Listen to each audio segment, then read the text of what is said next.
As Vermont's early winter bears down with unprecedented force, Marcus Wheeler makes a choice that will echo through generations.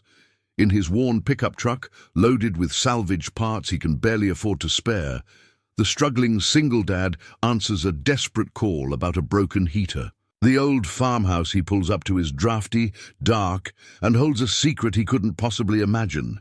Despite his own mounting bills and his daughter's college dreams slipping away, Marcus works through the night, refusing payment from the quiet woman who lives alone. He leaves her with warmth and a simple wish for her safety. What he doesn't know is that in just a few weeks, the whir of helicopter blades will announce her return and reveal a truth that will transform his family forever. Could this random act of kindness be the miracle his family has been waiting for? Before we jump back in, tell us where you're tuning in from. And if this story touches you, make sure you're subscribed, because tomorrow I've saved something extra special for you. Marcus Wheeler's ancient alarm clock rattled to life at 4:30 a.m., its familiar buzz echoing through the drafty two-bedroom rental he shared with his daughter. He silenced it quickly, not wanting to wake Emma, though he knew she was probably already up working on college applications. The morning ritual began as it always did. Coffee first, strong enough to cut through the bone-deep exhaustion that came from raising a teenager alone while running a one-man HVAC business. The kitchen's yellow fluorescent light flickered as he moved around, his sock-clad feet careful to avoid the creaky floorboards. Their home wasn't much, but he'd managed to keep it warm and safe for the past decade, since Sarah passed. The thought of his late wife brought a familiar ache, but also a smile. She'd be so proud of Emma. "Dad?" Emma's voice carried from the hallway. "You're up early again." She stood in the doorway, already dressed for school, her laptop balanced on one arm and a stack of papers in the other. At 17, she was the spitting image of her mother. Same determined brown eyes, same practical approach to life. The only difference was that where Sarah had been a dreamer, Emma was a planner. "College essays won't write themselves," she said, settling at their small kitchen table. "And Mr. Peterson said my personal statement still needs work if I want." A shot at the engineering program. Marcus poured a second cup of coffee, adding the splash of cream and sugar the way Emma liked it. "You're already top of your class, kiddo. Any college would be lucky to have you." "Lucky doesn't pay tuition, Dad." Her voice carried the weight of conversations they'd had too many times before. "I've been researching scholarships, but even with perfect grades." She trailed off, both of them aware of the mountain of medical bills that had eaten through Sarah's life insurance and their savings. Marcus set the coffee beside her laptop, noticing how the screen displayed yet another scholarship application. His throat tightened. "We'll figure it out, Em. We always do." The morning light was just beginning to creep through their frost-covered windows as Emma worked and Marcus prepared for another day of service calls. His tool belt, the same one he'd had since trade school, hung by the door, its leather worn smooth from years of use. Each morning he checked his supplies, gauge set, multimeter, recovery machine, and the dwindling stock of replacement parts he could barely afford to maintain. "Got another busy day?" Emma asked, not looking up from her essay. 6 calls scheduled. Probably more once people wake up and find their heat's not working." He pulled on his heavy work boots, the steel toes scratched from countless crawl spaces and mechanical rooms. "First one's across town. Mrs. Rodriguez's furnace is acting up again. Tell her I said hi." "And Dad?" Emma finally looked up, her expression serious.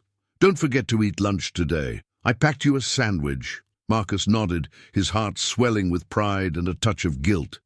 She shouldn't have to worry about him, shouldn't have to be so grown up so soon. But life had other plans for them, and they'd learned to face it together. As he headed out to his truck, the pre-dawn air bit through his jacket. Vermont winters showed no mercy, and this one was starting earlier than usual. The weather report predicted record lows by the weekend, which meant his phone would be ringing non-stop. Good for business, but hard on his inventory of parts, most of which he'd have to pay for up front before insurance companies or customers settled their bills. The truck's engine turned over reluctantly, protesting the cold. On the passenger seat lay Emma's college applications, Harvard, MIT, Vermont Tech, and a handful of others. Each one represented both a dream and a reminder of how far short he was falling of providing for his daughter's future. But giving up wasn't in the Wheeler family DNA. Sarah had made him promise to make sure Emma had every opportunity, and he intended to keep that promise, even if he had to work every hour God sent to do it. As he pulled out of the driveway, he caught a glimpse of Emma through the kitchen window, bent over her laptop, determination written in every line of her posture. "We'll figure it out," he whispered again, this time to himself, as the rising sun painted the frost-covered streets in shades of gold and promise. Mrs. Rodriguez's furnace problem turned out to be worse than expected.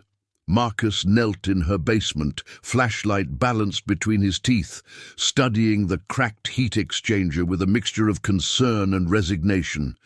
This wasn't a simple fix. The entire unit needed replacement, and he knew his elderly client lived on a fixed income. "How bad is it, Mr. Wheeler?"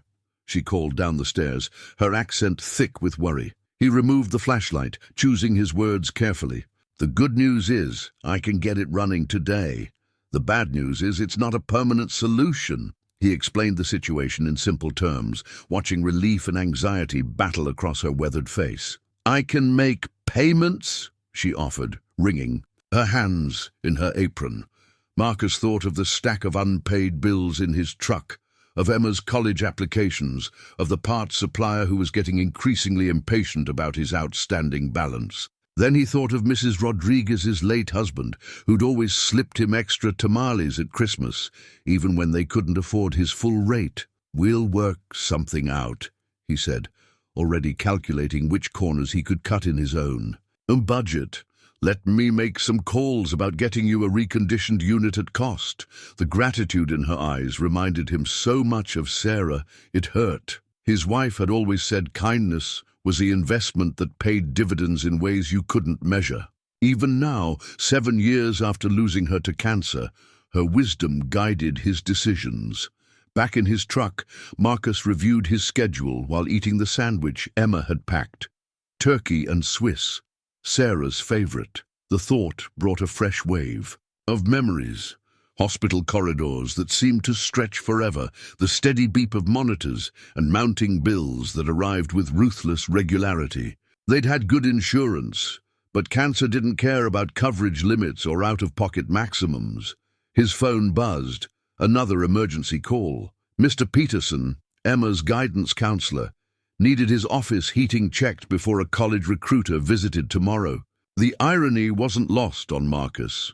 He'd be fixing the heating in the very office where Emma would discuss her academic future, all while wondering how to afford that future. The afternoon blurred into a series of service calls. A clogged condensate line at the local diner, a faulty thermostat at the pharmacy, a blower motor on its last legs at the elementary school. At each stop, people greeted him warmly. He'd kept their homes and businesses comfortable through countless Vermont winters. But warmth and respect didn't pay the bills. Between calls, he checked his voicemail. The parts supplier had left another message about his account. "Marcus, we value your business, but we need to discuss payment terms." His stomach clenched. Without parts, he couldn't work. Without work, he couldn't pay for parts. The cycle was becoming suffocating. At the elementary school, he passed the wall of student artwork. A crayon drawing caught his eye, a child's representation of their hero. He recognized Emma's old art style immediately, though the picture had been hanging there for years. She'd drawn him in his work uniform, tool belt prominent, a cape flowing behind him. "My dad fixes everything," the caption read in careful third-grade handwriting. If only that was still true. These days, it felt like everything he tried to fix just revealed 2 more problems underneath. Sarah would have known how to handle it all. She'd been the organized one, the planner, the one who could stretch $1 until it screamed. Now, he was fumbling through, trying to be both mother and father, provider and nurturer, while watching their dreams for Emma slip further out of reach. The school secretary caught him staring at the drawing. "We've kept it up all these years because it reminds everyone what real heroes look like," she said softly. "Emma was so proud of you." "Still is," he replied, his voice rough. "Though these days I think she's the one taking care of me." "That's what family does," the secretary smiled. "Sarah would be proud of you both." Marcus nodded, unable to speak past the lump in his throat. He finished the repair and headed to his next call, the drawing's message echoing in his mind. Heroes fix things, but sometimes the biggest fixes needed were the ones you couldn't reach with any tool in your belt. The weather alert lit up Marcus's phone as he finished his last scheduled call of the day. "Unprecedented early winter storm system approaching. Emergency alert for Burlington area." The message detailed record-breaking low temperatures expected within the next 48 hours, with accumulating snow and dangerous wind chills to follow. His phone immediately began buzzing with incoming calls, people who'd been putting off heater maintenance, hoping to squeeze one more season out of aging systems. Marcus pulled over to the side of the road, watching the sunset paint the sky in ominous shades of grey and purple. The forecast on his weather app showed temperatures dropping into the single digits by tomorrow night. At home, Emma was already in crisis management mode. She'd spread their bills across the kitchen table, calculator in hand, a familiar crease of worry between her eyebrows. "The forecast is all over social media," she said without looking up. "You're going to be swamped already." Marcus shed his jacket, noting how their own heating system labored against the falling temperature. "Got 23 voicemails just on my drive home. I made a list of your regular customers who might need preventive maintenance." Emma pushed a carefully organized spreadsheet toward him, prioritized by age and health conditions. "Mrs. Rodriguez's neighbors checked on her. She says the temporary fix is holding." Marcus studied the list, heart swelling with pride and aching with guilt. His 17-year-old shouldn't be managing his business operations, but here she was, stepping up as she always did. "Dad." Emma's voice had that careful tone she used when approaching difficult subjects. "I found this while I was organizing." She slid an envelope across the table, another letter from the parts supplier. "They're threatening to cut off our credit." Marcus sank into a kitchen chair, the weight of the day settling onto his shoulders. "I'll figure something out. Maybe get an advance from some of the bigger commercial clients. Or I could defer college for a year," Emma suggested quietly. "Work full-time, help build up the business?" "No." The word came out sharper than he intended. "That's not happening, Em. Your mother and I always said education comes first." "Mom also said family comes first," Emma countered, her chin set. In that stubborn angle she'd inherited from Sarah, "and right now you need help." Before Marcus could respond, his phone buzzed again. The local news had picked up the weather story. Historic Arctic blast to hit Vermont. Emergency services preparing for crisis.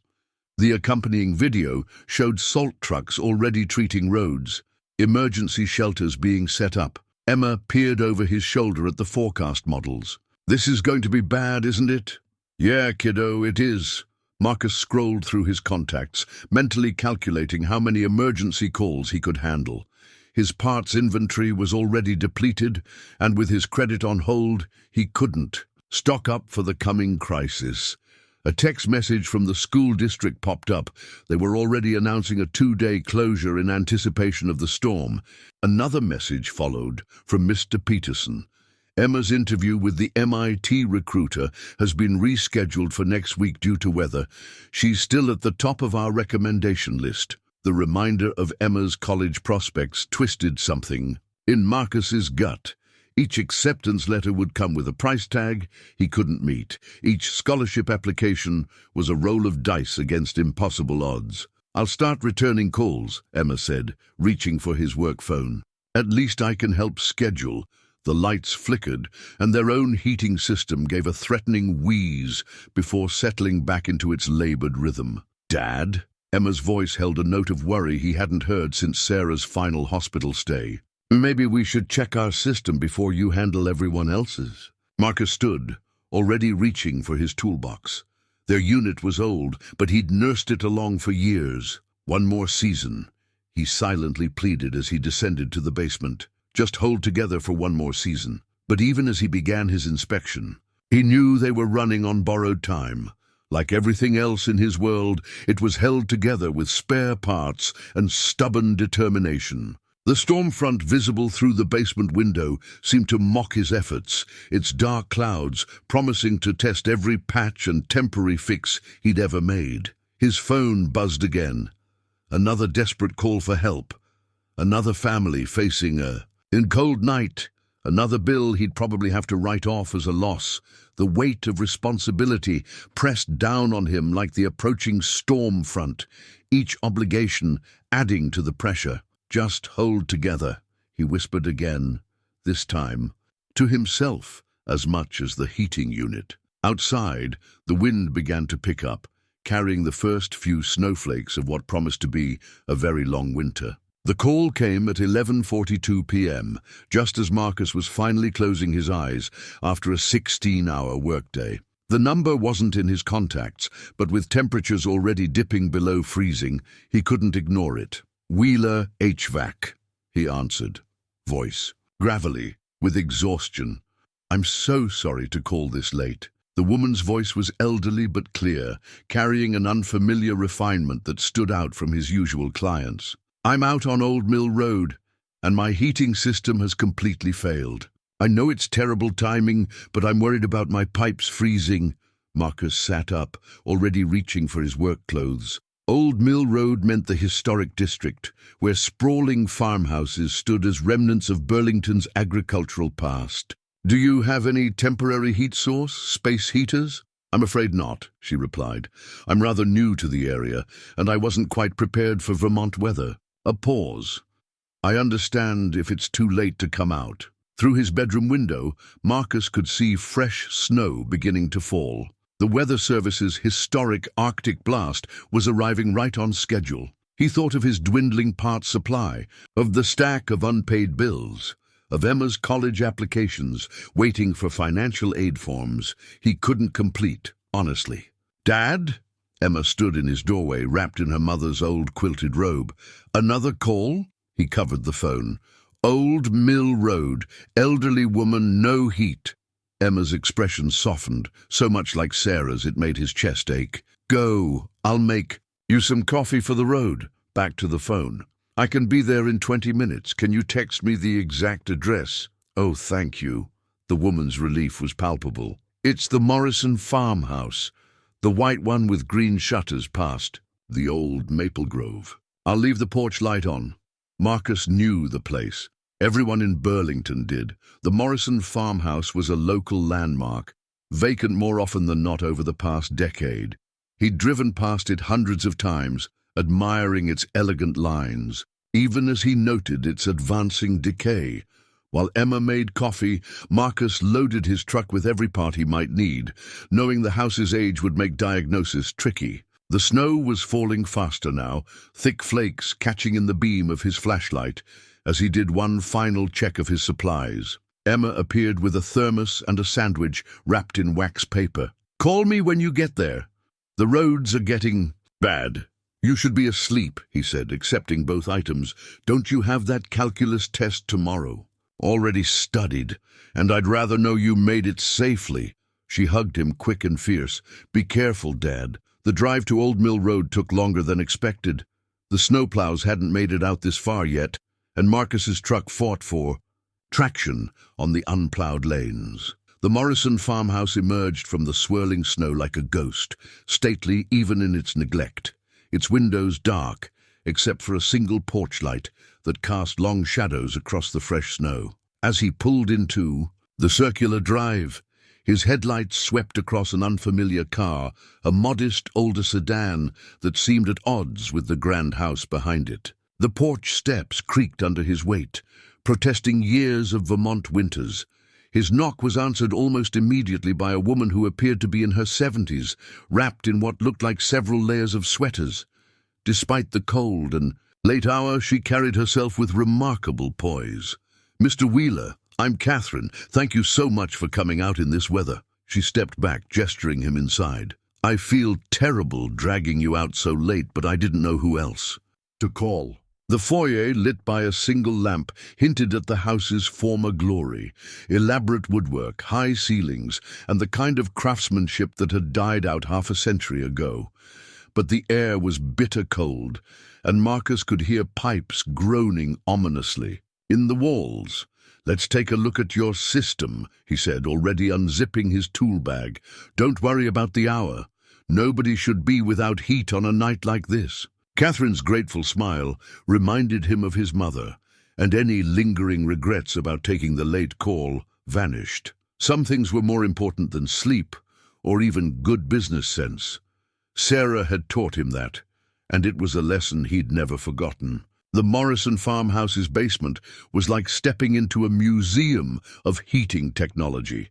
Marcus's flashlight beam revealed a massive old furnace system, probably original to the house, that had been modified and updated piecemeal over decades. Copper pipes snake-webbed across the ceiling, disappearing into the walls through holes drilled in ancient beams. "The previous owners left some documentation," Catherine said, holding up a leather folder that looked as old as the house itself. "Though I'm afraid it's not very well organized." Marcus accepted the folder, noting how the leather had worn smooth at the edges from years of handling. Inside, he found a chronological record of every repair and modification since 1947. The latest entry was from 3 years ago. "System failing. Replacement recommended. ST cost $27,000. "They never did the replacement," Catherine said quietly, watching his face. "I suppose that's why the price was so reasonable when I bought it." Marcus nodded, already tracing pipe paths with his flashlight. The system was a hybrid monster, part gravity hot water, part forced air, with modifications layered on modifications. "Getting it running tonight would take every trick he knew. Mind if I ask how long you've been in Vermont?" he asked, pulling out his diagnostic tools. "Just moved in last week," Catherine replied, wrapping her sweaters tighter. "I wanted somewhere quiet to retire. The real estate agent mentioned the heating might need attention, but—" She gestured at the falling snow visible through the basement window. "I wasn't expecting winter quite so soon." There was something in her tone, a hint of deeper story, that reminded Marcus of Sarah in her final days, the same quiet dignity masking uncertainty. He pushed the thought away, focusing on the task at hand. The diagnostic check revealed multiple issues: a failing circulator pump, a cracked condensate line, and air locked in several zones. Any one of these could kill the heat. Combined, they were a perfect storm of problems. "I can get it running tonight," he said, laying out his tools. "But I should be honest. This is a temporary fix at best. The whole system needs to be replaced." "Yes," Catherine smiled slightly. "But perhaps we could focus on getting through this storm first." Marcus found himself smiling back. There was something disarming about her practical approach, so different from the panic most clients showed when facing major repairs. He called Emma while gathering supplies from his truck, letting her know he'd arrived safely. "It's pretty bad, kiddo. Might be here a while. Need me to read you any specs?" She was already at her computer, ready to help research the ancient system's quirks. "Not this time. Got the original documentation here, if you can believe it. Get some sleep. You've got that test tomorrow." "Dad?" Her voice held that familiar note of concern. "We're almost out of parts inventory. Are you sure?" "I'll figure something out," he assured her. The same words he'd been saying far too often lately. "Don't worry about it." Back in the basement, Catherine had pulled an old wooden chair into a corner, perching there like a bird. She watched him work with quiet interest, occasionally asking surprisingly technical questions about the system. "Yuki seemed to know something about heating systems," he observed, wrestling with a stubborn pipe fitting. "I've learned to educate myself about things that matter," she replied. "Though I'm afraid my knowledge is mostly theoretical." Hours slipped by as Marcus coaxed the ancient system back to life. He used parts he'd been saving for other jobs, knowing he'd have to explain to those customers why their repairs would be delayed. The storm howled outside, but inside the basement there was only the quiet focus of work and Catherine's thoughtful presence. Finally, near 3 a.m., warm air began flowing through the vents. The pipes stopped their ominous groaning, settling into a gentle hum that spoke of proper circulation restored. "There," Marcus said, packing up his tools. "It's not pretty, but it should hold until we can properly address the bigger issues." Catherine stood, her relief evident despite her composed demeanor. "Mr. Wheeler, I cannot thank you enough. What do I owe you for this midnight rescue?" Marcus hesitated, mental calculations warring with conscience. The parts alone were worth more than he should spare, but something about Catherine's dignified determination to face the Vermont winter alone touched a familiar chord. "Let's call it an even 100 for the emergency call," he said, knowing he'd never recoup the true cost. "We can discuss a proper estimate for the full replacement once this storm passes." Catherine's eyes, sharp despite the late hour, studied him with an unreadable expression. "You used far more than $100 worth of parts." "Yeah, well," Marcus shrugged, thinking of Sarah, of Emma, of all the times someone had shown them kindness when they needed it most. Sometimes getting through the storm is what matters. The rest can wait. Despite Marcus's temporary fix, the ancient heating system required constant adjustment throughout the night. Each time he thought he'd solved one issue, another zone would go cold or a pipe would start its ominous groaning. Catherine insisted on staying up with him, appearing periodically with fresh coffee that was surprisingly good for middle-of-the-night brewing. "You really don't have to stay awake," Marcus said around 4 a.m., emerging from behind the furnace with smudges of decades-old soot on his face. "I can handle this. I find I don't sleep much these days anyway," Catherine replied, passing him a steaming mug. "Besides, it's interesting watching someone who knows their craft so well." The comment sparked a memory of Sarah, who used to say she could watch him work for hours. She'd claimed it was like seeing a master artist at work. Though Marcus had always laughed off the comparison, there was nothing artistic about fixing heating systems. "Your daughter," Catherine said carefully, "she's applying to colleges." Marcus looked up sharply, not remembering mentioning Emma, but of course he'd been on the phone with her earlier. "Yeah," he nodded, adjusting a pressure valve. "She's brilliant, top of her class, wants to be an engineer, like her father. Better." Marcus smiled despite his exhaustion. "She's got her mother's brains and determination, already designing things I can barely understand." Catherine was quiet for a moment, watching as he salvaged parts from his dwindling supply to replace a failing section of pipe. "It can't be easy, managing a business and raising her alone." The observation was made without pity, just a simple acknowledgement of reality that somehow made it easier to respond. "We manage. Emma helps more than she should have to, but—" He shrugged. "You do what you have to do." "Yes," Catherine said softly, "you do." The next few hours passed in a rhythm of work and quiet conversation. Catherine asked thoughtful questions about heating systems, about the local area, about Emma's college hopes. She shared little about herself, but her attention had a quality that reminded Marcus of his favorite teachers from school, genuine interest combined with careful observation. As dawn approached, the system finally settled into a stable operation. The house had warmed to a comfortable temperature, though Marcus knew it was fragile stability at best. He'd used nearly every spare part in his truck, including components he'd been saving for other repairs. "I'll need to check it again tomorrow." "Today, I mean," he said, packing his tools. "Make sure everything's holding." "Of course." Catherine walked him to the door, where the storm had left nearly a foot of fresh snow. "Mr. Wheeler, Marcus, about the payment, like I said, we can worry about that later." He held up a hand to forestall her protest. "Just keep an eye on the pressure gauge I showed you. If it drops below the red line, call immediately," she finished. "I remember." The rising sun was painting the snow-covered landscape in shades of pink and gold as Marcus trudged to his truck. He was bone-tired, the kind of exhaustion that made every movement feel like moving through molasses. But the house behind him was warm, and sometimes that was enough. "Mr. Wheeler," Catherine called from the porch, "why did you really come out here tonight? With the storm, the late hour, you must have known it wouldn't be profitable." Marcus paused, one hand on his truck door. The question stirred something deep in his memory. Sarah asking him once why he did so many repairs at cost for people who couldn't afford them. "Because 20 years ago," he said finally, "when Emma was just a baby, and Sarah first got sick, our heating went out during a storm like this. We couldn't afford repairs, but this old guy, Pete Morrison, no relation to the house, just coincidence, came out at midnight and fixed it. Wouldn't take a dime." He smiled at the memory, said, "Sometimes you just pass on the kindness you've been shown." Catherine's expression shifted subtly, something like recognition flickering across her features. "Pete Morrison," she repeated softly.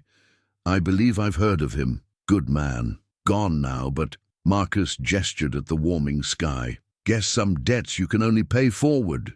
As he drove away, Catherine remained on the porch, a small figure wrapped in sweaters, watching until his truck disappeared around the bend. Something about her stillness, her careful attention to his story, nagged at his tired mind. But the sun was up.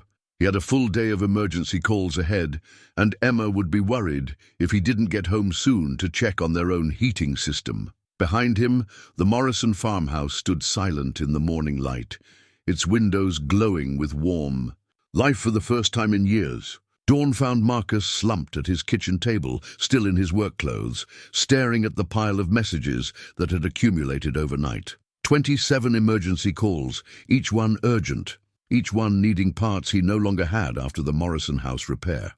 The coffee Emma had left him had gone cold, untouched beside a note in her neat handwriting. "Gone to school early, study group, left you breakfast in the microwave. Love you." His phone buzzed again, his parts supplier. Marcus let it go. To voicemail, already knowing the message's content. Without credit and without inventory, he'd have to start turning people away. In Vermont's brutal winter, that felt like a betrayal of everything he stood for. The microwave hummed as he reheated. Emma's breakfast, eggs and toast, simple but thoughtful. Like her mother, she showed love through small acts of care. A fresh wave of guilt hit him as he spotted her MIT application on the counter, the financial aid section still incomplete. A soft thud from the mail slot interrupted his thoughts. Among the usual bills was a cream-colored envelope, expensive, stationery bearing the Morrison farmhouse's address. Inside, he found a handwritten note in elegant script.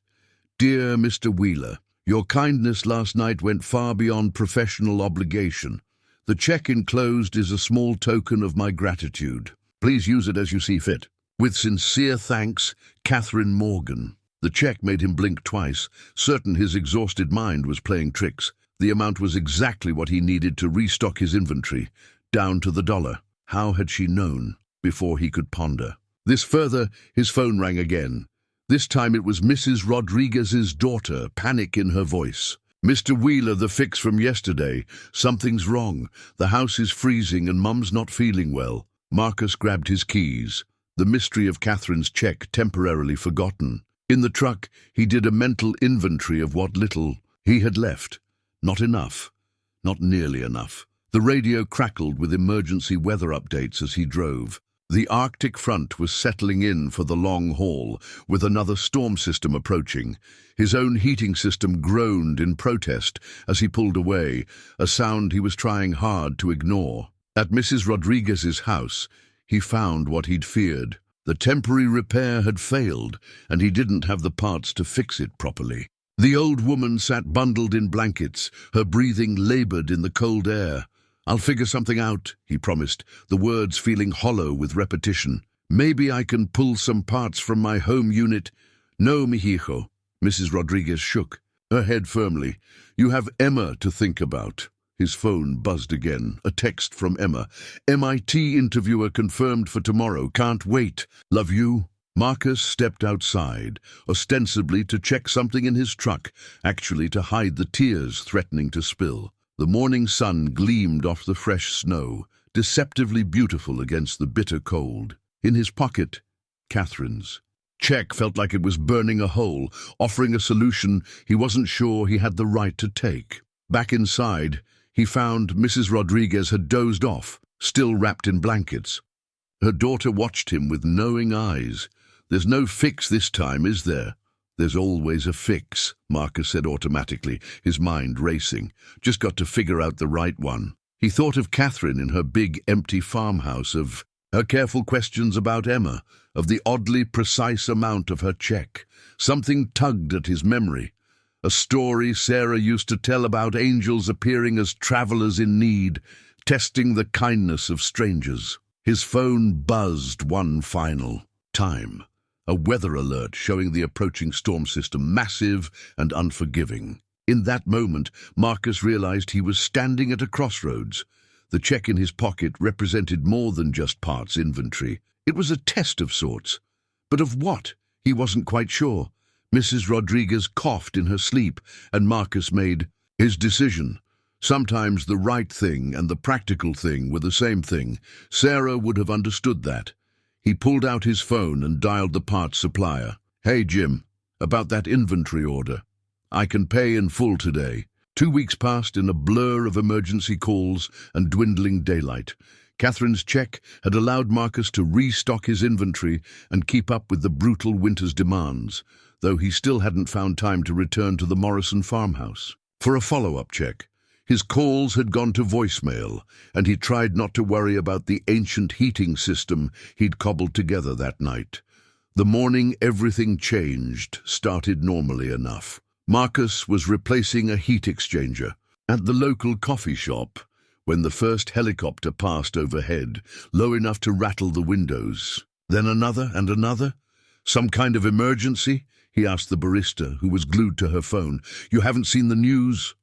She turned her screen toward him. "Catherine Morgan is in town. The Catherine Morgan. Real estate mogul, they say. She owns half the commercial property in Vermont." Marcus's wrench slipped, clattering against the pipes. "What did you say?" "It's all over social media. 3 helicopters just landed at the Morrison property. Apparently she bought it weeks ago, living there in secret while planning some massive development project for the area. The pieces started falling into place. Catherine's technical knowledge of buildings, her careful questions about the local community, the precisely calculated check." Marcus's hands felt numb as he packed up his tools, memories of that night shifting into new context. He emerged from the coffee shop into a transformed scene. News vans lined the street, reporters doing live stand-ups with the Morrison farmhouse visible on the hill behind them. The helicopters gleamed in the winter sun, their sleek corporate logos catching the light. His phone buzzed. "Emma." "Dad, are you watching the news? The woman whose house you fixed, she's like a billionaire. She's been all over the morning. Shows, talking about some huge investment in Burlington's historic district." Marcus leaned against his truck, trying to process it all. "Emma, Mr. Wheeler." A voice cut through the chaos, familiar yet different. Catherine stood there no longer in layers of sweaters, but in an elegant business suit. 2 men in dark suits flanked her, while photographers captured the scene from a respectful distance. "I believe we need to finish our discussion about that heating system," she said, her eyes twinkling with the same quiet intelligence he remembered from that long night. Before Marcus could respond, more vehicles arrived. Sleek, black SUVs with tinted windows. A man in an expensive suit emerged, waving blueprints. "Ms. Morgan, the development team is ready for the presentation." "They can wait," Catherine said firmly. "I have some unfinished business with Mr. Wheeler." She turned back to Marcus. "Would you join me for a cup of coffee? There's something I'd like to discuss." The coffee shop had been cleared of other customers, though the wide-eyed barista remained, trying to appear busy, while obviously straining to hear every word. Catherine led Marcus to a corner table, dismissing her entourage with a gentle wave. "I suppose I owe you an explanation," she began, stirring her coffee with the same careful precision he remembered from that night. "The check," Marcus said. "You knew exactly what I needed. I make it my business to know things, Mr. Wheeler. It's how I've built my company. Before I buy any property, I research the community thoroughly. I know about your reputation for helping people regardless of their ability to pay. I know about Emma's college applications. I know about Sarah." Marcus's coffee cup froze halfway to his lips.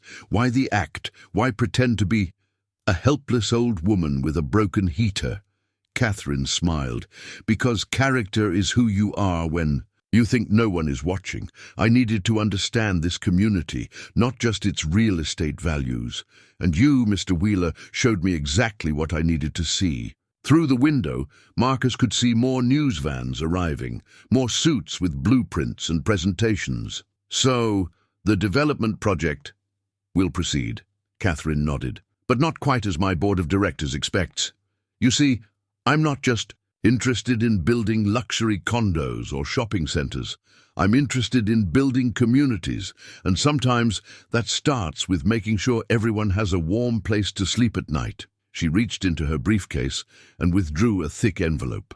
"I have a proposition for you, Mr. Wheeler. One that could solve quite a few problems, yours, mine, and this community's.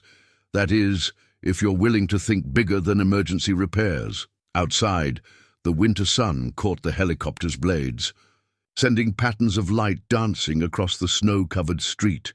Marcus thought of Sarah, of Emma's college dreams, of Mrs. Rodriguez's failing heater, of all the people in Burlington just trying to stay warm through another Vermont winter. "I'm listening," he said. Catherine's proposition was both simpler and more overwhelming than Marcus had expected. She spread several documents across the coffee shop table, each one representing a piece of a larger vision.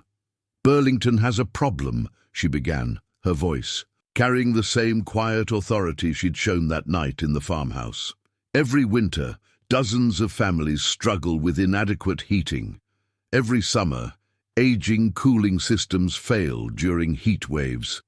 The wealthy get their systems replaced. Everyone else patches and prays." Marcus nodded, thinking of Mrs. Rodriguez and countless others like her. "What I'm proposing," Catherine continued, "is a complete overhaul of the community's residential heating infrastructure, starting with a new facility to manufacture energy-efficient units locally and a training program to create skilled technicians." She paused, watching his face. "Under the direction of someone who understands both the technical and human aspects of keeping a community warm." Marcus stared at the blueprints before him. A state-of-the-art manufacturing plant, a technical training center, and most surprisingly, a foundation dedicated to providing heating assistance to low-income families. "You want me to run all this?" His voice sounded distant to his own ears. "I want to partner with you," Catherine corrected. "Your expertise, your reputation, your understanding of this community, combined with my resources and business experience." She smiled. "Consider it an investment in human infrastructure." Through the window, Marcus could see his battered work truck parked between gleaming corporate vehicles.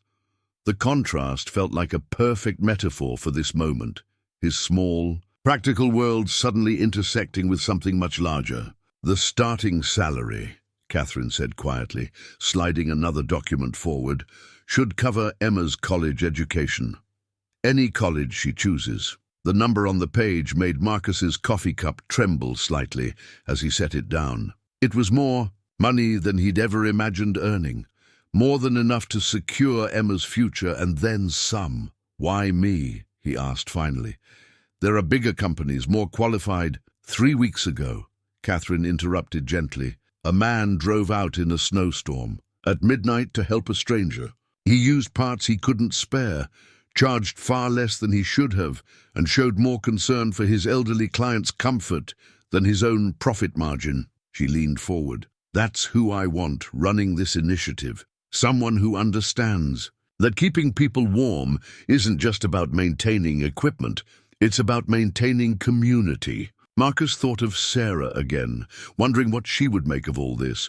She'd always said his biggest problem was thinking too small, being too content with just getting by. "There's one condition," Catherine added, her expression serious. "The Rodriguez family gets the first new heating system installed personally by you." The mention of Mrs. Rodriguez brought Marcus back to reality. "I'd need time," he said slowly, "to train someone to handle my existing clients, to make sure no one gets left in the cold during the transition." "Of course," Catherine nodded approvingly. "I'd expect nothing less. We'll provide whatever resources you need to ensure a smooth handover." A text buzzed on Marcus's phone. Emma again. "Dad, everyone at school is talking about the Morrison house. Is it true you fixed her heating? Call me." Catherine watched him read the message, her eyes gentle. "You should go tell her in person. This affects her future as much as yours."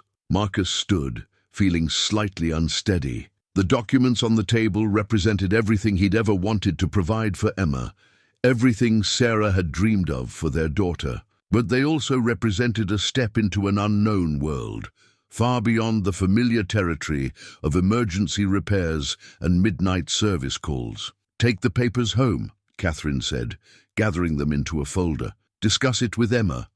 Sleep on it." She smiled. "The heating system at the Morrison house isn't the only thing that needs careful consideration before making major changes." As Marcus turned to leave, Catherine added, "Oh, and Mr. Wheeler, thank you again for that night. Not just for fixing the heat, for reminding me why I started this business in the first place. Sometimes we all need a reminder of what really matters." Outside, the winter sun had broken through the clouds, making the snow glitter like possibilities. Marcus sat in his truck, the folder heavy in his hands, thinking of Sarah's favorite saying, "Sometimes the biggest repairs start with the smallest acts of kindness." Marcus found Emma waiting on their front porch, practically vibrating with excitement despite the cold. She'd left school early, something she'd never done before, after seeing the news about Catherine Morgan's arrival spread across social media. "Is it true?" she burst out before he could even leave the truck. "Did you really fix a billionaire's heating system? Everyone's saying she's going to transform the whole town, and—" She stopped, noticing his expression. "Dad, what's wrong?" Inside, Marcus spread Catherine's documents across their small kitchen table. The same table where, just weeks ago, they'd been calculating how many extra repairs he'd need to handle just to keep up with the bills. Emma read through them slowly, her expression changing from excitement to disbelief to something deeper, more complex. "This is—" She paused, touching the salary figure with a trembling finger. "Dad, this would cover MIT, with money left over." Marcus watched his daughter's face, seeing Sarah's analytical mind at work behind those familiar brown eyes. "It's not just about the money, Em. It's about changing everything we've built here. Everything we know." Emma pulled out an old photo album from the shelf, the one Sarah had meticulously maintained until her final days. She opened to a particular page. Marcus, at her age, fresh out of trade school, proudly standing in front of his first work truck. "Mum wrote something here," Emma said softly, pointing to Sarah's elegant handwriting beneath the photo. "Sometimes the biggest dreams start with the smallest tools." Marcus felt his throat tighten. He remembered that day clearly, Sarah taking the picture, laughing at his serious expression, telling him he was thinking too small, that one day he'd do more than just emergency repairs. "She always said you were meant for bigger things," Emma continued, turning pages. "Remember how she used to talk about your community vision? How you didn't just fix heaters, you fixed people's sense of security?" The photos told their story. Marcus working late nights, Emma as a toddler sleeping in his tool shop, Sarah's proud smile as she watched them both. The last photos taken in the hospital showed Sarah still planning, still pushing them to think beyond tomorrow. "But what about our clients?" Marcus asked, voicing his deepest concern. "Mrs. Rodriguez, the school, all the people counting on us?" Emma picked up Catherine's proposal again, reading more carefully now. "Dad, that's exactly what this is about. It's not about abandoning them. It's about helping more people, teaching others to do what you do, making sure everyone can afford proper heating." She looked up, her eyes shining. "It's everything Mom used to talk about." Marcus stood, walking to the window where he could see his truck parked outside, the tools in. That truck had built their life, kept their family going through the hardest times. But Sarah had always insisted tools were meant to build futures, not just maintain the present. "What do you think she would say?" he asked quietly. Emma was quiet for a moment, still looking at the old photos. "Remember what she told you before she left. Don't let fear of changing keep you from growing." Marcus turned back to find Emma holding out one final photo he hadn't seen in years. It showed all three of them at Emma's first science fair. Her project had been about home heating efficiency. Sarah was beaming, pointing to Emma's hand-drawn diagrams about community energy solutions. "Mom would say this isn't just an opportunity for us," Emma said softly. "It's an opportunity to make her dreams for both of us come true." Outside, the evening light caught the frost on the windows, creating patterns that reminded Marcus of Sarah's favorite saying about how beauty could be found even in the coldest moments. He picked up Catherine's folder again, seeing it now through different eyes, not just as a business proposition, but as a chance to build the kind of legacy Sarah had always believed he could create. "So," Emma said, her voice carrying that perfect mix of Sarah's wisdom and her own youthful hope, "are we doing this?" Marcus looked at his daughter, no longer the little girl who used to sleep in his workshop, but a young woman ready to chase her own dreams, and made his decision. The transformation began with Mrs. Rodriguez's house, just as Catherine had stipulated. On a crisp morning, 2 weeks after Marcus accepted the position, his old truck pulled up alongside a fleet of new service vehicles, each bearing the freshly designed logo, Wheeler Community Heating Solutions. "Mi hijo," Mrs. Rodriguez exclaimed when she saw not just Marcus, but an entire team of technicians unloading state-of-the-art equipment. "What is all this?" Marcus guided her through the installation plan, explaining how her home would serve as the pilot project for the community initiative. Her eyes grew wide at the mention of solar backup systems and smart temperature controls. But it was the monthly utility savings that brought tears to her eyes. "Sarah would be so proud," she whispered, patting his cheek like she had done since he was a rookie technician learning his trade. "She always said you were meant for more than just repairs." The installation team worked with precision, but Marcus insisted on handling key components himself. Catherine had suggested filming the process for training purposes and a documentary. Crew captured his methodical approach, his careful explanations to the new technicians. The way he treated Mrs. Rodriguez's home with the same respect he'd show a luxury mansion. Emma stopped by after school, still wearing her MIT acceptance pin. The letter had arrived the day after Marcus signed the contract. She watched from the sidewalk as her father demonstrated proper installation techniques to a group of apprentices, his voice carrying the authority of decades of experience. "He's a natural teacher," Catherine observed, appearing beside Emma with 2 cups of coffee. She handed one to Emma, who accepted it with a smile. These impromptu coffee deliveries had become their ritual over the past 2 weeks of planning meetings. "Mom used to say that too," Emma replied. "She said his real gift wasn't fixing things, but helping others learn to fix things themselves." Inside, Marcus was showing a young apprentice how to optimize the new system's efficiency settings. The apprentice, a former student from the local technical college, was one of 20 selected for the program's first training cohort. Each one would receive full certification, guaranteed employment, and profit sharing in the new enterprise. "Your father insisted on the profit sharing," Catherine told Emma.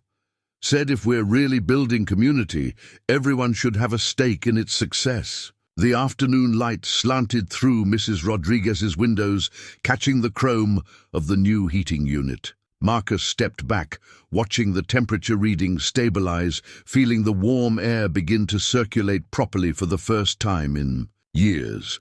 The apprentices gathered around the monitoring tablet, their excited murmurs bringing a smile to his face. "Now," he said, falling naturally into the teaching role, "who can tell me why we adjusted the airflow ratios before calibrating the temperature sensors?"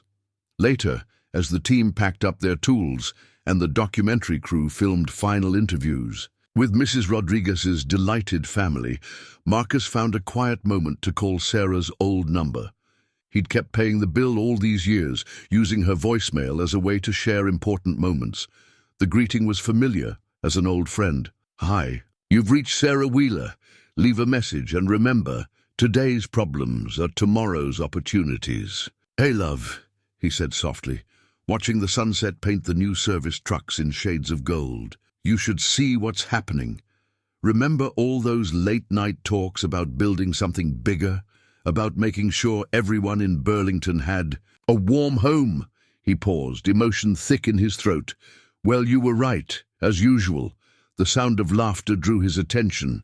Emma was showing Mrs. Rodriguez's grandchildren the tablet interface that would let them monitor their home's energy usage. The kids were fascinated, asking questions about engineering and environmental impact that made Emma's face light up with enthusiasm. Catherine appeared at his side, careful not to interrupt his private moment. "The next installation is scheduled for tomorrow. The Jensen family on Oak Street. Their daughter has asthma, so we'll need to incorporate specialized air filtration." Marcus nodded, already mentally planning the adjustments they'd need to make. Each home would present unique challenges, unique opportunities to refine their approach.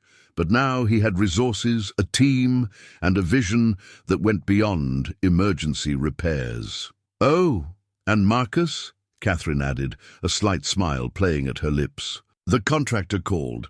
The new training facility plans are ready for your review. They've incorporated all your suggestions about hands-on learning spaces." As the day's light faded, Marcus watched his new team load up their trucks, saw the pride in their movements, the sense of purpose in their discussions. Mrs. Rodriguez stood in her doorway, warm air flowing freely from her new system, waving goodbye to each technician by name. This, he realized, was what Sarah had seen all along. Not just the fixing of machines, but the building of connections, the warming of homes and hearts alike. The tools might be different, but the essential work remained the same, keeping the cold at bay, one home at a time. December arrived with a fresh blanket of snow and a heap of unexpected challenges. Marcus stood in the new training facilities conference room, surrounded by blueprints and progress reports, trying to manage the growing pains of rapid expansion. His old pickup truck, now semi-retired, sat in a place of honor near the facility's entrance. Catherine's idea, a symbol of where they'd started. "We're getting some pushback from the larger HVAC companies," his operations manager reported, sliding over a folder of complaints. "They're saying we're undercutting the market with the subsidized installation program." Marcus rubbed his temples, missing the simplicity of hands-on repairs. "Remind them that we've offered to partner with any company willing to adopt our community pricing model and send them the data on how overall demand has increased since we started." The transition hadn't been entirely smooth. Some of his old clients were confused by the changes, missing the personal touch of having Marcus show up at their door. Others were skeptical of the new technology, preferring their familiar, if inefficient, systems. Emma burst into the conference room, her MIT acceptance letter now framed and hanging proudly in the lobby. "Dad, you need to see this." She pulled up a local news website on her tablet. "They're calling it the Wheeler Warming Initiative. Look at the impact statistics. From the first month." The article detailed how the program had already upgraded heating systems in 30 homes, created 15 new jobs, and reduced average heating costs by 40% in participating households. But it was the human interest sidebar that caught Marcus's eye, a photo of Mrs. Rodriguez teaching other elderly residents how to use their new smart thermostats. "Your father's created quite a movement," Catherine said from the doorway, having arrived for their weekly strategy meeting. "The governor's office called. They want to discuss expanding the program statewide." Marcus shook his head, still amazed at how quickly things were moving. "I haven't even finished training the first group of technicians. That's actually why I'm here early," Catherine smiled. "The training program has received 3 times more applications than expected for the next cohort. We need to discuss expansion plans." The meeting that followed was interrupted by a series of urgent calls: pipes bursting in the old high school, a malfunctioning heat pump at the community center, a senior living facility with failing radiators. In each case, Marcus had to resist the urge to grab his tools and handle it personally. "You've trained them well," Catherine reminded him gently. "Let them do their jobs." Later that evening, as snow fell outside his office window, Marcus found himself sorting through a box of old receipts and service records from his days as a solo operator. Each faded invoice held a memory: emergency calls on Christmas Eve, late-night repairs for families with newborns, payment plans worked out over kitchen tables with clients who had become friends. Emma found him there, still sifting through papers. "Mom's old Christmas decorations arrived from storage," she said softly. "Catherine thought we could use them for the facility's open house next week." Marcus pulled out a worn paper star, Sarah's favorite decoration. She'd hung it in his first tiny office, insisting that every business needed a touch of wonder. "Having second thoughts?" Emma asked, perching on his desk. "Not exactly," Marcus replied, turning the star in his hands. "Just remembering. Your mother always said change shouldn't mean losing what matters. So we won't," Emma said firmly. "Look." She pointed out the window where one of his newly trained technicians was doing a final check on an elderly client's car before heading home, something Marcus had always done, but had never formally trained anyone to do. "They're learning more than just heating repair from you." The facility's state-of-the-art systems hummed quietly in the background, a sharp contrast to the rattling window unit that had cooled his first office. On his desk, next to the latest budget reports and expansion proposals, sat a framed photo of his old truck in front of Mrs. Rodriguez's house, the first job that had started everything. "Catherine wants to add a scholarship program," Emma mentioned, carefully hanging the paper star in his office window, "for technical training. She suggested calling it the Sarah Wheeler Memorial Fund." Outside, the snow continued to fall, but throughout Burlington, homes stayed warm, monitored by systems Marcus had helped design, maintained by technicians he had trained, supported by a community that had grown stronger together. The paper star caught the light, casting familiar patterns on the wall, remnants of the past, illuminating the path forward. The discovery happened by accident. Emma was helping Catherine sort through old documents in the Morrison farmhouse, preparing for the property's conversion into the initiative's new community center when she found the business card. It was decades old, yellowed with age, bearing a familiar name: Pete Morrison, Heating and Repairs. "I wondered when someone would find that," Catherine said softly, taking the card from Emma's hands. "Your father mentioned Pete that night he fixed my heating. Said he'd helped your family once, during a storm." "You knew him?" Emma asked, seeing something shift in Catherine's usually composed expression. "Pete Morrison was my father," Catherine replied, settling into an old armchair by the window. "This was my childhood home, though I haven't lived here since I was younger than you." The revelation hung in the air like frost, delicate and transformative. Catherine's eyes traced the familiar lines of the room, seeing ghosts of memories in every corner. "Dad was a lot like your father, never met a broken heater he couldn't fix, never turned away someone who needed help. But he was terrible with money, always extending credit, taking payments in garden vegetables or promised favors." She smiled, a mix of pride and old pain in her expression. "When he died, we lost everything except his good name and his collection of thank-you letters." Emma sat cross-legged on the floor, pieces falling into place. That's why you started your real estate company. I wanted to prove that you could do well by doing good. Catherine pulled out her wallet, extracting another old card. Her first business card, printed when she was just starting out. Every property I bought, every development I planned, I always asked myself, what would Dad think? Is this making the community stronger? The sound of trucks pulling up outside drew them to the window. Marcus had arrived with the renovation team, ready to begin converting the old house into a space that would serve the whole community. He was in his element, pointing out historical features that needed preservation while explaining his vision.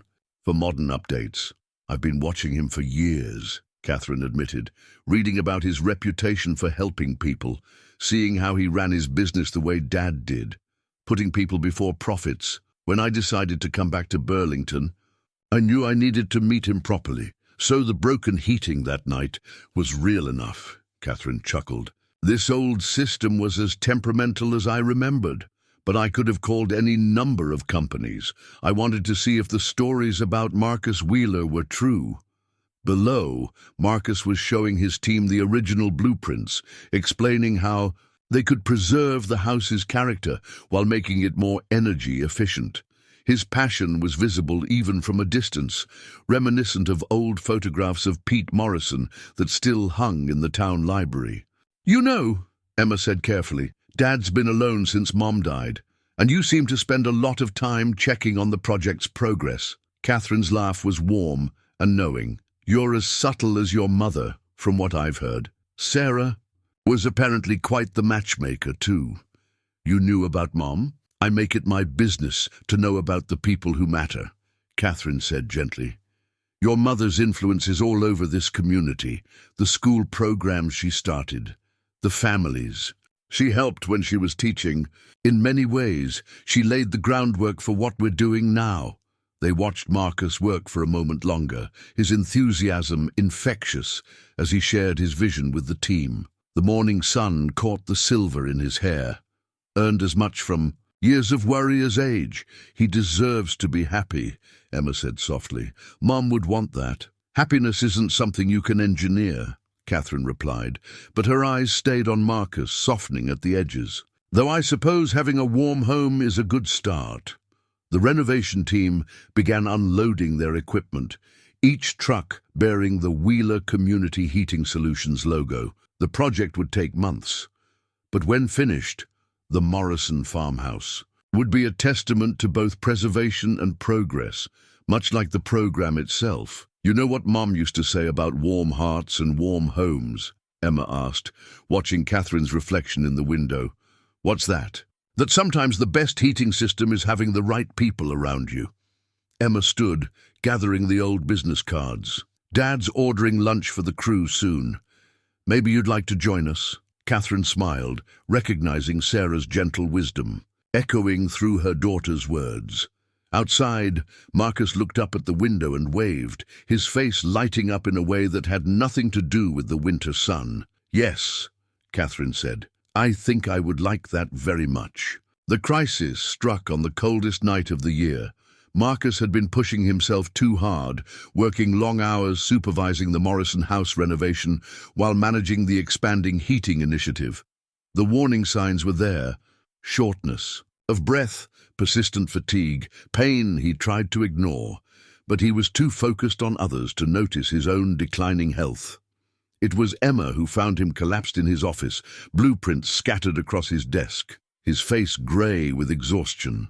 The same office where Sarah had first shown symptoms, where they'd first learned the word terminal. But this time fate was kinder. Exhaustion, stress, and a mild heart attack. Treatable, the doctors said, with rest and care. Catherine arrived.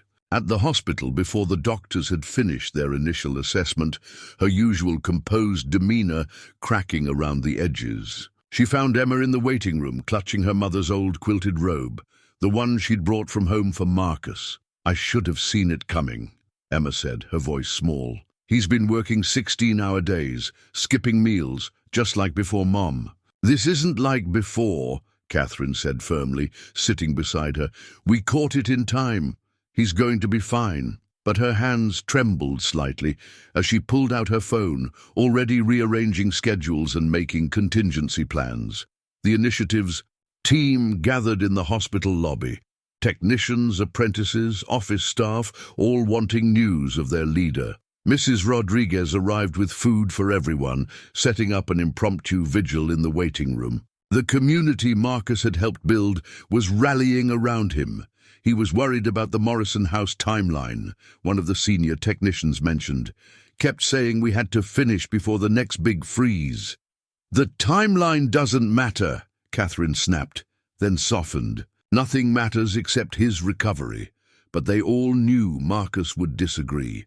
Every delayed installation meant another family facing the cold, another home waiting for warmth. He'd taken each deadline personally, each family's comfort as his responsibility. When Marcus finally regained consciousness, his first words were about work, the Jensen installation.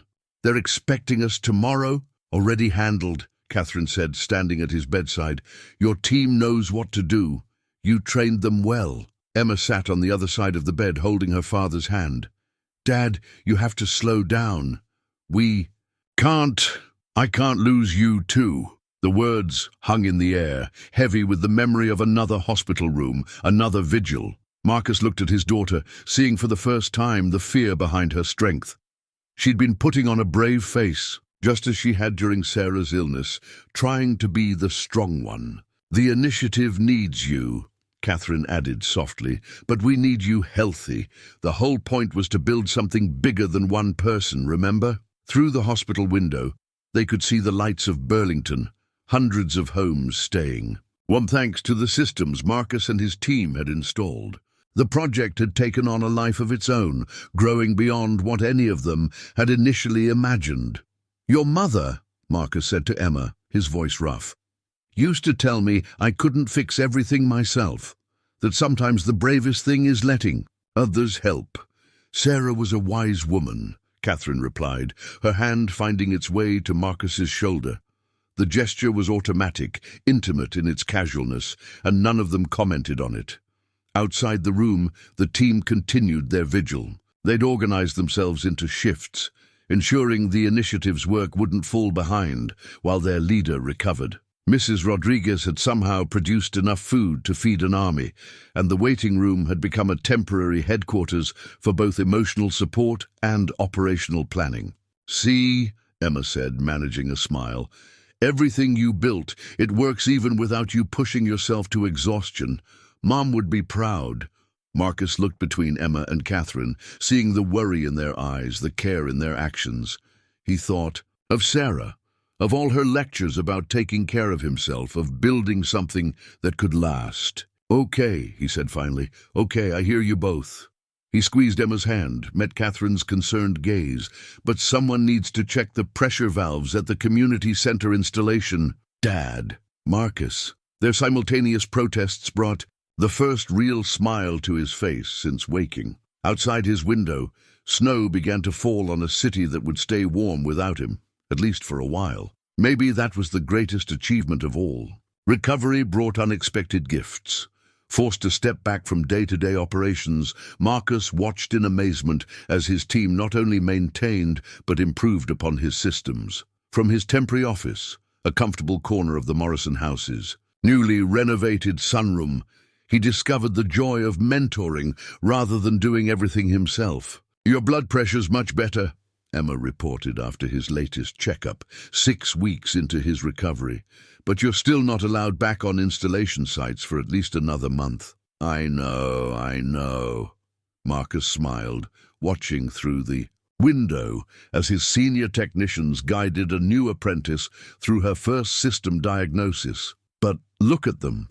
They don't need me hovering anymore." The Morrison house had become a different kind of headquarters during his recovery. Catherine had quietly modified the renovation plans, adding a residential wing that somehow perfectly suited both a healing man and his occasional need to keep an eye on operations.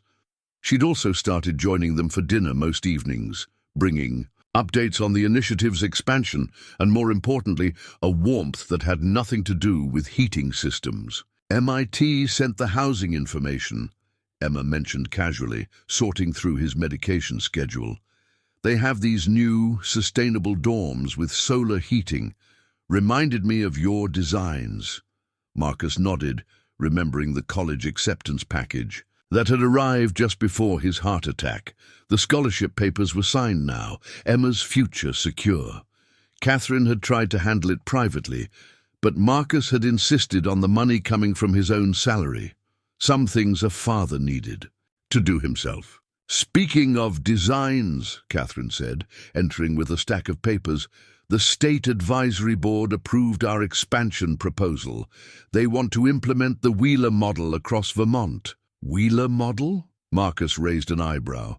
"That's what they're calling it. Your approach to community-centered heating solutions. They're particularly interested in the apprenticeship program and the sliding scale payment system." The pride in her voice made something warm bloom in Marcus's chest, and not from his medication. Over the weeks of his recovery, Catherine's professional demeanor had softened into something more personal, more tender. Emma had taken to making herself scarce in the evenings, claiming homework but wearing a knowing smile. The governor's office called again. Catherine continued, settling into what had become her usual chair near his. "They want to present you with a community service award. I told them it would have to wait until you're stronger." "They should be recognizing the whole team," Marcus protested. "I've been stuck here while they've done all the real work." "Dad," Emma interrupted, "that's exactly why they want to recognize you. You built something that works even when you're not there. That's what Mom always said leadership should be." A comfortable silence fell, broken only by the distant sound of training exercises from the workshop area. Through the window, they could see Mrs. Rodriguez leading a community workshop on energy conservation, her confidence grown from student to teacher. "The MIT housing forms," Catherine said after a while, her voice carefully casual. "They need a local emergency contact besides Marcus." Emma looked up sharply. "Are you offering?" "If you'd be comfortable with that. I'll be checking on your father.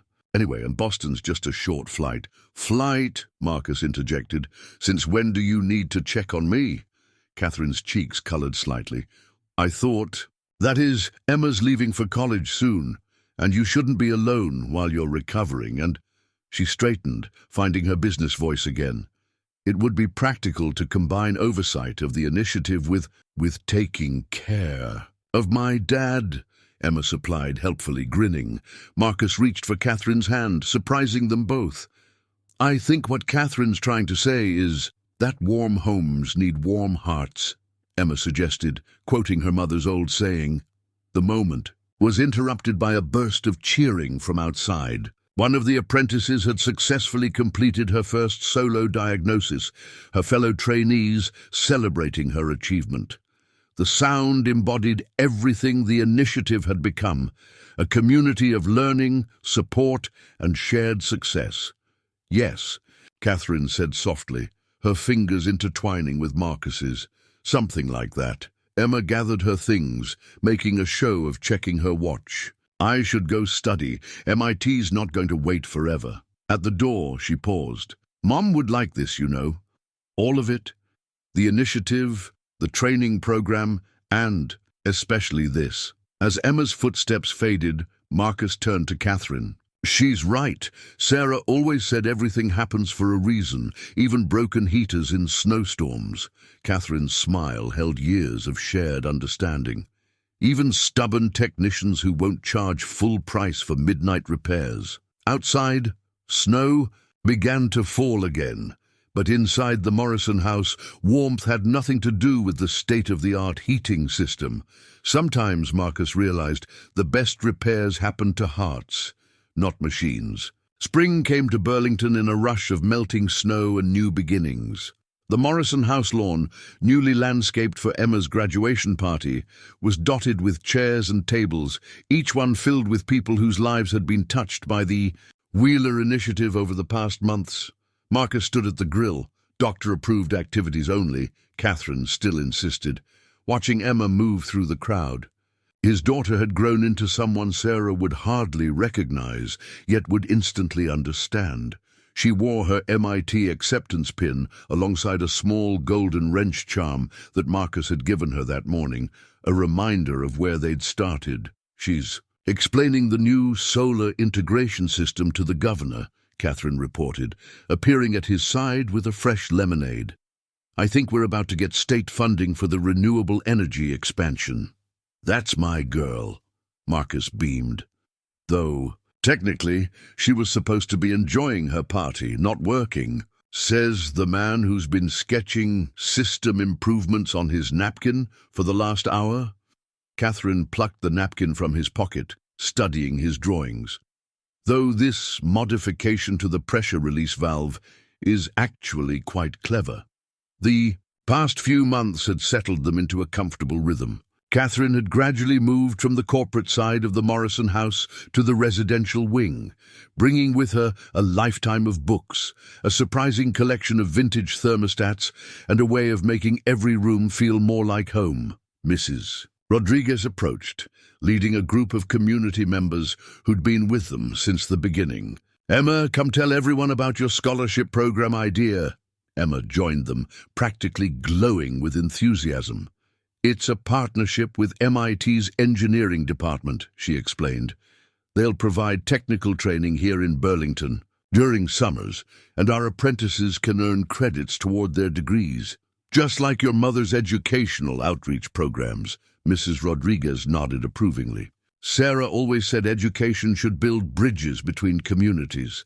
The mention of Sarah no longer brought pain, just warm remembrance. Her presence was felt everywhere today, in the carefully arranged flowers she would have loved, in the community gathering she had always envisioned, in the way Emma had arranged for every guest to bring a donation for the local shelter instead of gifts. "Your father has an announcement too," Catherine prompted, giving Marcus a gentle nudge. "About the initiative's next phase."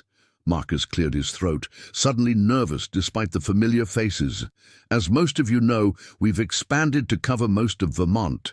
But with Emma's MIT connection, we're looking at launching similar programs in Massachusetts. Sort of a Wheeler warming initiative, New England division." The cheers and applause made him blush, still uncomfortable with recognition. But Catherine squeezed his hand, and Emma beamed with pride. And he felt Sarah would have approved of how far they'd come from late-night emergency repairs. "There's one other announcement," Catherine added, her voice carrying a hint of something that made Emma's eyes widen. "About the Morrison house." Before she could continue, one of the apprentices rushed up, tablet in hand. "Mr. Wheeler, the new diagnostic software Emma designed just caught a potential failure at the community center. The system adjusted automatically, just like she said it would." Emma launched into a technical explanation that had the governor taking notes and the other technicians gathering round. Marcus watched her, seeing Sarah's intelligence and his own practical knowledge combined in their daughter, creating something entirely new. "She's going to revolutionize the whole industry," Catherine said softly, "though I suppose we should let her finish high school first." "Speaking of finishing things," Marcus turned to her. "That announcement about the house?" Catherine's professional demeanor slipped just slightly, revealing the warmth that had drawn them together over these months of recovery and renewal. "Well, since Emma's heading to college, and you're practically living here anyway during recovery, is this a business proposal or a personal one?" Marcus teased, echoing their first negotiation. "Both," Catherine smiled. "The best partnerships usually are." From across the lawn, Emma caught the exchange and gave them an enthusiastic thumbs up before returning to her technical discussion. The late afternoon sun caught the silver threads in Marcus's hair, the laugh lines around Catherine's eyes, marking not just time's passage, but love's presence. Around them, the community they'd built together celebrated not just Emma's graduation, but the warmth they'd found in each other. Mrs. Rodriguez was teaching new homeowners about energy efficiency. Apprentices were debating technical specifications with senior technicians. And through it all ran the thread of connection that had started with one late-night repair call. "You know what Sarah used to say about homes and hearts?" Marcus asked, drawing Catherine closer.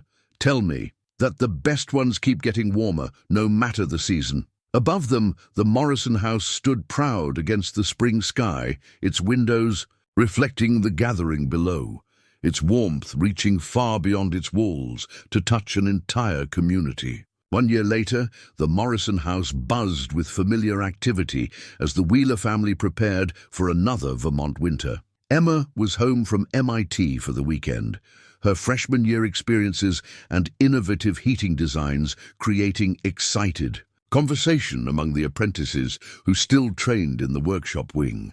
Marcus stood in his old office, now a museum of sorts, where his original toolbox held a place of honor beside Catherine's father's business card and Sarah's framed sayings about warm homes and warm hearts. The wedding photo was the newest addition, Marcus and Catherine on the Morrison house steps last spring, Emma beaming between them, the entire community gathered around. "Dad," Emma's voice carried from the training center, "the new thermal efficiency calculations you wanted to see?"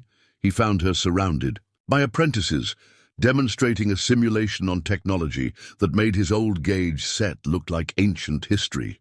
Her MIT professors had already incorporated her designs into their curriculum, calling it the Wheeler method, though Emma insisted on crediting her father's practical experience as the foundation. "Your mother would be so proud," Catherine, Azed, joining them. She'd kept her corporate offices in Burlington but ran most operations from the Morrison house now, claiming the atmosphere improved her decision-making. "She'd be proud of all of us," Marcus replied, watching the next generation of technicians absorb Emma's lessons. "Though she'd probably say, 'I told you so' about a few things, like you two finally getting married." Emma grinned. She basically predicted that in her old journals. "I found the entry last week. Marcus needs someone who understands that fixing things isn't just about machinery." The initiative had grown beyond any of their initial expectations. The Wheeler model had been adopted by 3 other New England states, with pilot programs starting in the Midwest. But it was the local impact that meant the most. Every home in Burlington now had access to efficient heating, regardless of income. Mrs. Rodriguez had become their community outreach coordinator, her natural warmth and practical experience, making her perfect for helping new families understand their systems. She still insisted on feeding everyone who came through the training center, claiming good learning required good food. "The governor's office called again," Catherine mentioned casually. "They want to make the apprenticeship program a statewide standard. They're calling it the Sarah Wheeler Memorial Training Initiative." Marcus felt his throat tighten. She'd like that. Education and warming hearts, her 2 favorite things. Through the window, they could see new trucks arriving for the afternoon training session, each bearing the Wheeler Community Heating Solutions logo. But it was the smaller detail that caught Marcus's eye. A tiny golden wrench symbol, matched to the charm Emma wore, representing the perfect union of practical skill and innovative vision. "Oh, and MIT called," Emma added, trying to sound casual but barely containing her excitement.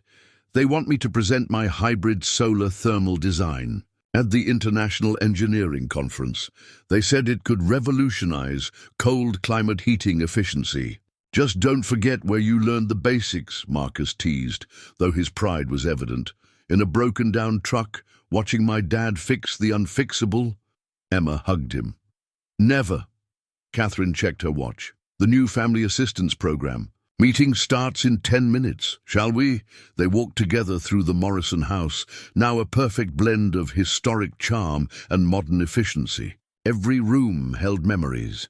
Marcus's recovery, Catherine's gradual moving in, Emma's pre-college summer of training apprentices, the quiet evenings of building a new family while building a community. In the main conference room, families gathered to learn about the latest heating innovations and assistance programs.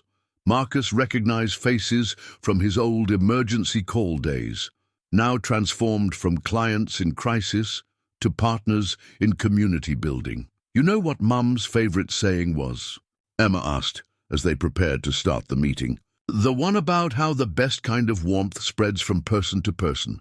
Marcus nodded, looking at his expanded family, Catherine reviewing presentation notes, Emma setting up her demonstrations, Mrs. Rodriguez arranging refreshments, apprentices eagerly preparing to share their knowledge.